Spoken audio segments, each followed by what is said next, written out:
Hey guys, welcome back to അമ്മൂസ് ഗാലി. അന്നെന്താ സ്പെഷ്യൽ എന്ന് എനിക്കറിയില്ല, പക്ഷേ ഫ്രൈഡ് റൈസും മട്ടൻ ചുക്കയും കഴിക്കാൻ ഭയങ്കര ഒരു ക്രേവിങ് ആയിരുന്നു. അപ്പോൾ ഞാൻ വിചാരിച്ചു പെട്ടെന്ന് ഉണ്ടാക്കാണ്. അങ്ങനെ ആദ്യം തന്നെ കിച്ചണിലോട്ട് കയറിയിട്ട് നമ്മൾ സംഭവങ്ങളൊക്കെ സെറ്റ് ചെയ്ത് വെച്ചു. പാത്രം ചൂടായിട്ട് നമ്മൾ ഓയിൽ വെച്ചിട്ട് ഇഞ്ചി വെളുത്തുള്ളി സ്ലൈസ് ചെയ്തിട്ട് ഒന്ന് മൂപ്പിച്ചെടുത്തിട്ട് അതിലേക്ക് ഉള്ളിയും പച്ചമുളക് വേണമെന്നില്ല കേട്ടോ, ഞാൻ പിന്നെ വെറുതെ ഇട്ടുന്നുള്ളൂ.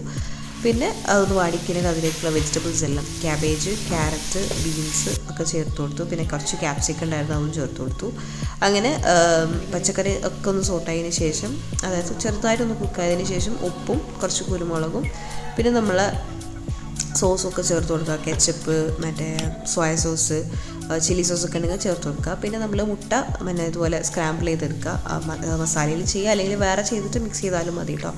ഇതൊരു സാധാ ഒരു ഫ്രൈഡ് റൈസാണ്. ഞാനൊരു ബിരിയാണി സ്റ്റൈലിൽ ദം ചെയ്തിട്ടാണ് ചെയ്തിട്ടുണ്ടായിരുന്നത്. കാരണം കുറച്ചധികം ക്വാണ്ടിറ്റി ഉണ്ടായതുകൊണ്ട് ഇളക്കാൻ പറ്റുന്നുണ്ടായിരുന്നില്ല. അപ്പോൾ ഞാൻ വിചാരിച്ചു ഇതുപോലെ ലെയർ ചെയ്തിട്ട് എടുത്തിട്ട് പിന്നെ ഒന്ന് മിക്സ് ചെയ്യാമെന്ന് വിചാരിച്ചു. പക്ഷേ അടിപൊളിയായിരുന്നു കേട്ടോ.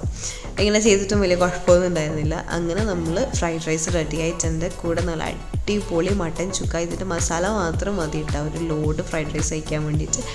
അപ്പോൾ നിങ്ങൾക്ക് ഈ വീഡിയോ ഇഷ്ടപ്പെട്ടെങ്കിൽ എന്തായാലും ഒന്ന് സബ്സ്ക്രൈബ് ചെയ്ത് സപ്പോർട്ട് ചെയ്യുക. ആൻഡ് അനദർ വീഡിയോ ആയിട്ട് കാണുന്നവരെ ബൈ ആൻഡ് ടേക്ക് കെയർ.